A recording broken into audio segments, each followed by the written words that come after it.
मेरे प्यारे बच्चों, आप लोगों का पद्मा मैथमेटिक्स में स्वागत है। अभी तक हम लोग क्लास 10 के एनसीईआरटी बुक के 4 चैप्टर को पढ़ चुके हैं। 5वां चैप्टर अर्थमेटिक प्रोग्रेशन को पढ़ रहे हैं। इसमें एपी का मूलभूत ज्ञान की चर्चा फर्स्ट वीडियो में की जा चुकी है, जिसे आप अवश्य देख लें। अब हम लोग इसका पहला चैप्टर, पहला एक्सरसाइज 5.1 के सारे प्रॉब्लम का सॉल्यूशन देखेंगे। उम्मीद है कि यह आपके लिए इस लॉकडाउन की स्थिति में फायदेमंद होगा। तो चलिए हम लोग 5.1 को सॉल्व करते हैं। तो एक्सरसाइज 5.1 में पहला नंबर क्वेश्चन ये कहता है कि एक कार है जो कि पहले किलोमीटर जाने पर वह 15 रुपया लेता है, फिर हर एक किलोमीटर जो जो वह जाएगा तो पर किलोमीटर के हिसाब से वह 8 रुपया लेता है। तो यहाँ पे हमको चेक करना है कि क्या यह एपी में सीरीज बनता है कि नहीं, एपी में प्रोग्रेशन हमारा होता है कि नहीं। तो जैसा कि आप यहाँ देख पा रहे हैं कि पहले किलोमीटर में वह 15 रुपया ले लेता है, जाता है। तो फिर उसके बाद जब दूसरे किलोमीटर में जाता है तो 15 + 8, चूंकि दूसरा किलोमीटर का कीमत 8 रुपया वह लेता है, तो यह 23 हो जाता है। फिर तीसरे किलोमीटर में 23 में फिर 8 बढ़ जाता है तो 31 हो जाता है। इस तरह से हमको जो प्रोग्रेशन प्राप्त होता है 15, 23, 23, 31, 39, यह जो है एक एपी बनाता है। चूंकि यह एपी क्यों बनाता है इसके बारे में हम लोग विचार करें, क्योंकि each succeeding term is obtained by adding 8 in the preceding term। मतलब कि पिछले वाले टर्म में हम 8 अगर जोड़ देते हैं, ऐड कर देते हैं, तो अगला टर्म हमको मिल जाता है। फिर इसमें 8 हम ऐड कर दें तो अगला टर्म हमको मिल जाता है। तो इस तरह से हम कह सकते हैं कि यह जो आपका प्रोग्रेशन दिया हुआ है यह किसमें है, एपी में है। अब क्वेश्चन नंबर 2 हमारा कहता है क्या कि एक वैक्यूम पंप है। इस वैक्यूम पंप को जो ही हम लगाते हैं किसी वॉल्यूम के साथ, 1/4 वॉल्यूम जो है यह रिमूव कर देता है। तो 1/4 वॉल्यूम रिमूव कर देता है, तो रिमेनिंग वॉल्यूम जो है एयर का क्या बच जाता है, इसके बारे में हम लोग सोचते हैं। तो टोटल वॉल्यूम में 1/4 अगर रिमूव हो जाता है तो 3/4 टाइम्स ऑफ वॉल्यूम बच जाता है इसका। तो अब जो है पहले कंडीशन में हम देख पा रहे हैं कि वॉल्यूम उसका टोटल वॉल्यूम भी है। फिर उसके बाद अगर एक बार वैक्यूम पंप को लगाते हैं तो 3/4 भी बच जाता है। फिर अब इसमें हम वैक्यूम पंप को लगाते हैं तो इसका 3/4 हमको प्राप्त होता है। अब फिर अगर इसमें हम वैक्यूम पंप फिर से लगाएं तो इस पूरे वैल्यू का 3/4 प्राप्त होता है। तो यहाँ पर हम देख पा रहे हैं कि यह हो जाता है आपका भी, और ये 3/4 भी, 3² भी, और 3 का क्यूब 3/4 का होल क्यूब इंटू भी। इस तरह से ये हमको प्रोग्रेशन प्राप्त होता है जो कि एपी में नहीं है। उसके बाद क्वेश्चन नंबर 3 जब पढ़ेंगे आप तो उसमें आपको ये समझ में आएगा कि एक कुआं को खोदने में पहले मीटर की खुदाई में 150 रुपया लगता है। फिर 1 मीटर, जितना मीटर हम अंदर चले जाते हैं तो 50 रुपया बढ़ते चला जाता है। तो पहले मीटर की खुदाई में 150 लग जाता है। दूसरे मीटर तो 150 दे चुके हैं, दूसरे मीटर का फिर 50 रुपया इसमें ऐड हो जाता है, तो यह हो जाता है आपका 200।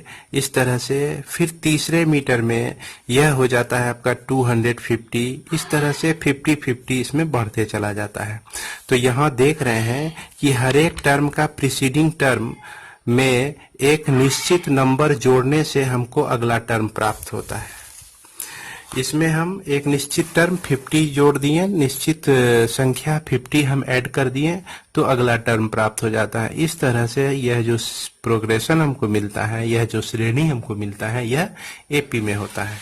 फिर उसके बाद हम लोग अगला क्वेश्चन देखें कि कुछ अमाउंट है 10,000 और इसको जो है कंपाउंड इंटरेस्ट पर जमा किया जाता है बैंक में, और वह जो बैंक है आपका हर एक साल 8% कंपाउंड इंटरेस्ट देता है। तो जैसा कि आप लोग क्लास 8 में कंपाउंड इंटरेस्ट के बारे में पढ़े होंगे कि टाइम जो भी होता है वो पावर के रूप में हो जाता है। तो पहले वर्ष में उसको कंपाउंड इंटरेस्ट सहित टोटल अमाउंट ये मिल जाता है, दूसरे वर्ष में ये यानी कि 1 + 8/100 का होल स्क्वायर, 1 + 8/100 का होल क्यूब। तो यह जो टर्म है इसमें निश्चित रूप से एक फिक्स अमाउंट हर एक साल नहीं जुटता है, क्योंकि कंपाउंड इंटरेस्ट का मतलब ही होता है इंटरेस्ट का इंटरेस्ट। इंटरेस्ट का इंटरेस्ट, अगर मान लीजिए 100 रुपया जमा करते हैं, 20 रुपया इंटरेस्ट मिला आपको, तो अब अगले साल 120 का इंटरेस्ट मिलेगा। फिर वो अमाउंट आपका अगर जो कुछ बढ़ के और हो जाता है तो फिर उसका अमाउंट, उस अमाउंट का आपको इंटरेस्ट मिलता है। इस तरह से यह जो है एक अर्थमेटिक प्रोग्रेशन में नहीं है। अब क्वेश्चन नंबर हम 2 में चलते हैं। 2 में कहा गया है कि आपको फर्स्ट टर्म दिया रहेगा और कॉमन डिफरेंस दिया रहता है, तो 4 अलग से टर्म और हमको प्राप्त करने हैं। तो जैसा कि जनरल फॉर्म एपी का हम जान रहे हैं, ए होता है a + d, a + 2d, a + 3d।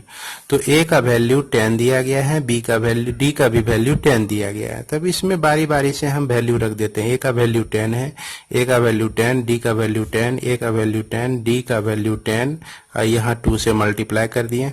इस तरह से जब हम रख देते हैं तो इसको सॉल्व करने के बाद जो हमको 4 टर्म इस एपी का मिल जाता है, यही आपका रिक्वायर्ड एपी हो जाता है। उसी तरह से क्वेश्चन नंबर 2 में भी ए का वैल्यू -2 है, डी का वैल्यू 0 है। तो general form a + d, a + 2d, a + 3d होता है। इसमें आप वैल्यू रख दीजिए, ए का वैल्यू रख दीजिए, डी का वैल्यू रख दीजिए। 2 × d है तो 2 × 0, 3d है तो 3 × 0। जब इसको सॉल्व करते हैं तो -2 -2 -2 -2 मिलता है। तो यह आपका रिक्वायर्ड एपी हो जाता है। उसके बाद क्वेश्चन नंबर 3 में आप देख सकते हैं ए का वैल्यू 4 दिया हुआ है, डी का वैल्यू -3 दिया गया है। तो जनरल फॉर्म ऑफ एपी हम लोग क्या लिखते हैं, ए + डी लिखते हैं। यहाँ की डी का जो वैल्यू है -3 है, तो इसीलिए 4 - 3 हो जाता है।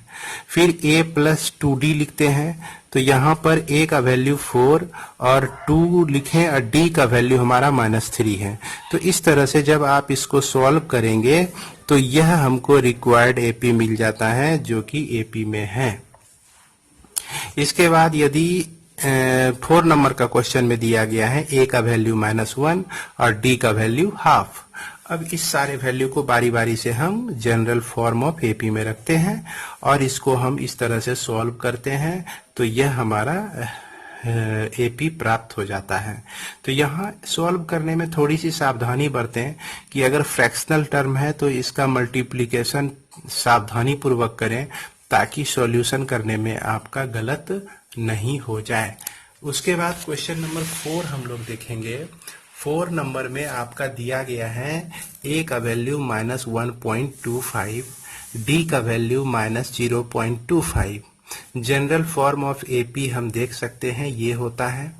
अब इसमें सारा वैल्यू रख देते हैं। ए का वैल्यू ये हो गया, a + d, तो माइनस में ये भी वैल्यू है। तो यहाँ माइनस में जब हम वैल्यू को लेते हैं तो स्मॉल ब्रैकेट में इसको हम ले लेते हैं, ताकि इसको सॉल्व करने में हमको दिक्कत नहीं हो।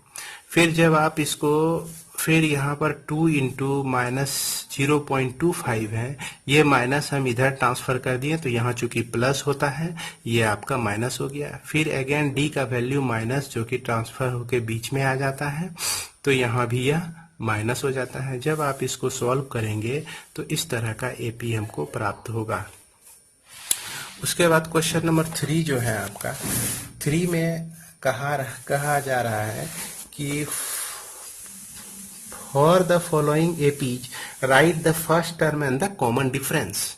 ये जो क्वेश्चन है बहुत इम्पोर्टेंट है। ऑब्जेक्टिव में यह बार बार पूछा जाता है, खासकर झारखंड बोर्ड में तो जरूर ही पूछा जाता है।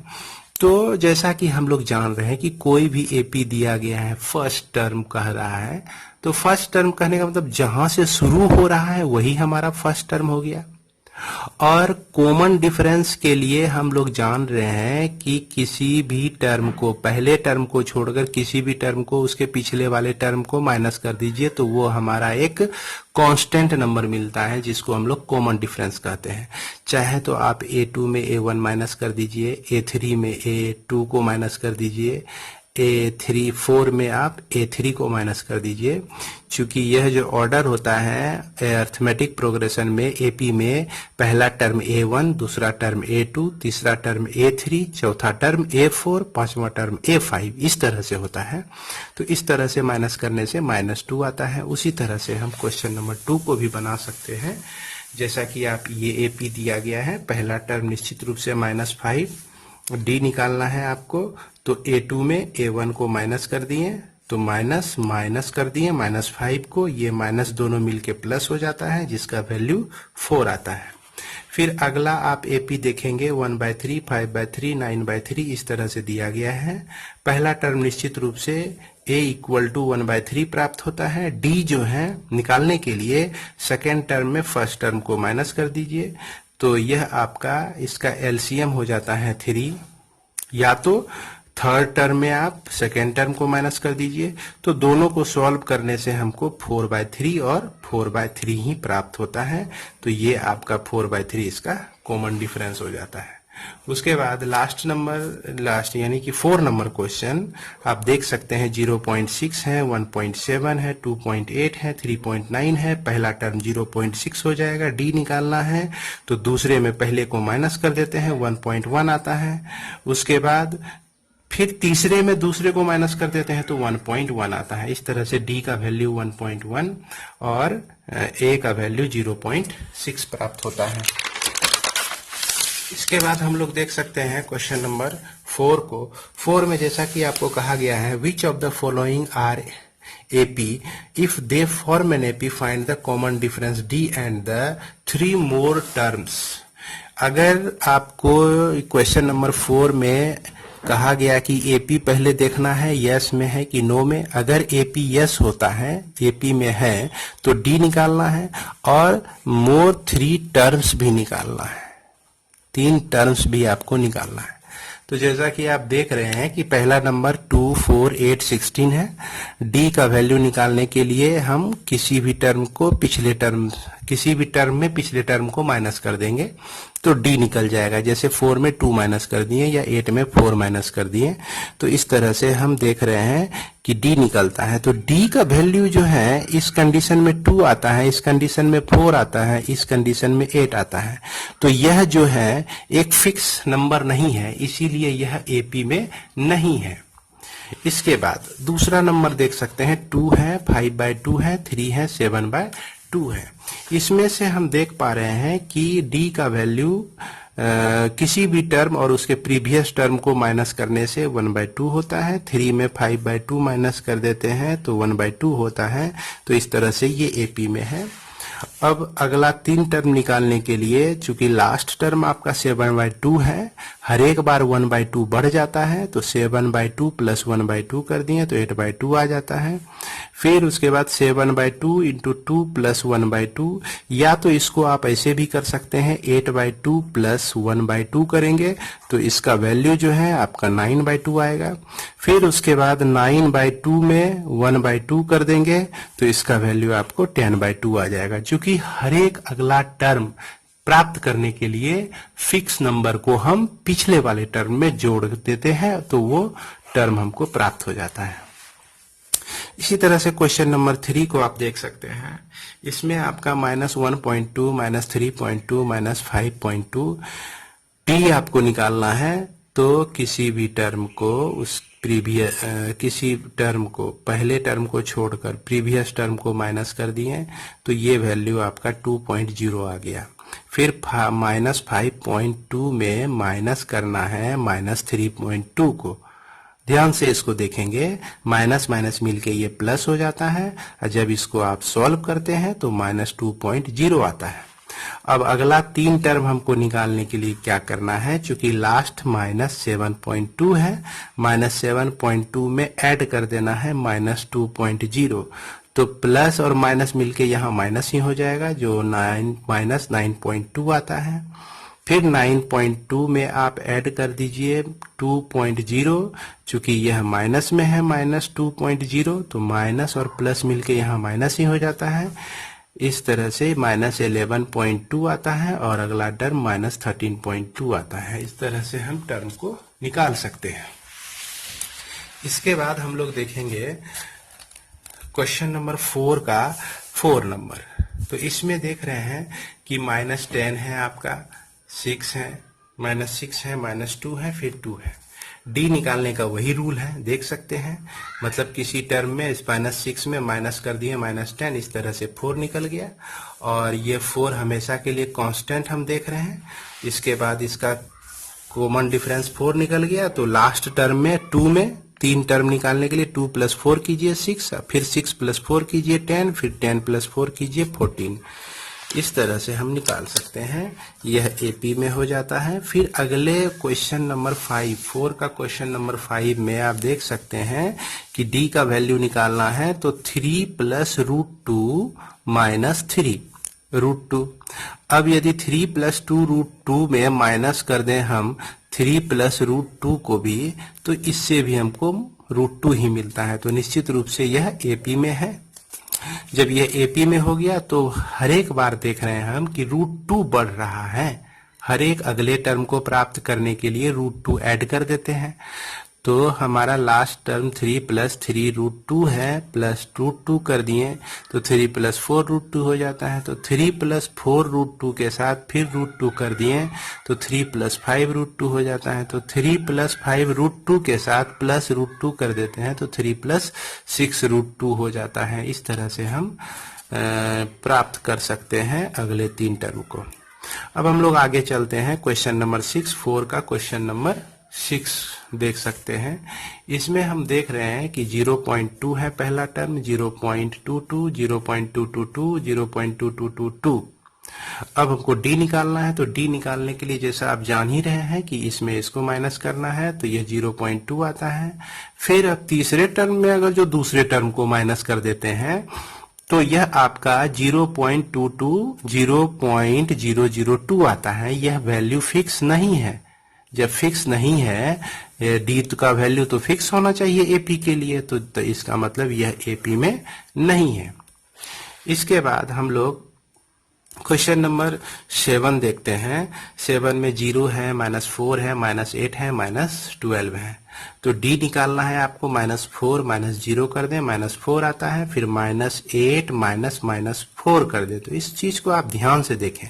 अब ये माइनस मिलके प्लस हो जाएगा, जिसका वैल्यू अगेन -4 आएगा, जो कि फिक्स है, इसलिए यह एपी में है। अब अगले टर्म निकालने 3 टर्म को निकालने के लिए हम देख रहे हैं कि लास्ट -12 मिला हुआ है, तो -12 में -4 कर देंगे, क्योंकि यहाँ कॉमन डिफरेंस माइनस में है, तो यह -16। फिर उसके बाद -16 में -4 करेंगे तो -20। फिर -20 में -4 करते हैं तो ये -24 हो जाता है। इस तरह से 1, 2 और 3 तीनों टर्म हम निकाल के इसको लिख सकते हैं। इसके बाद आप लोगों का आता है क्वेश्चन नंबर 8 में जैसा कि आप देख पा रहे हैं कि इस तरह का सीरीज दिया हुआ है। इसका कॉमन डिफरेंस हम 0 0 प्राप्त करते हैं, तो कॉमन डिफरेंस 0 भी हो सकता है एपी का, इसलिए यह एपी में है। तो इसका 3 टर्म सेम ही हो जाएगा। उसके बाद यहाँ पर हम देख रहे हैं 13927 है, तो इसको माइनस करके हम जब देखते हैं तो देखते हैं कि यह नॉट फिक्स, यह वैल्यू फिक्स नहीं आता है, तो इसीलिए यह आपका एपी नहीं है। उसके बाद A, 2A, 3A, 4A इस तरह से आपका सीरीज इस तरह से आपका प्रोग्रेशन दिया गया है। तो जैसा कि डी निकालने के लिए हम जान ही रहे हैं कि पिछले किसी भी पहले टर्म को छोड़कर दूसरे में पहले को घटाइए, तीसरे में दूसरे को घटाइए, चौथे में तीसरे को माइनस कीजिए। तो इस तरह से हम बार बार देख रहे हैं कि ए ही प्राप्त होता है, ये फिक्स है। तो कह सकते हैं कि यस, यह जो है क्या है, एपी में है। अगला 3 टर्म निकालना है आपको, तो लास्ट हम देख रहे हैं 4A तक है, तो 5A, 6A, 7A, चूंकि AA का ही इंक्रीमेंट हो रहा है इसमें।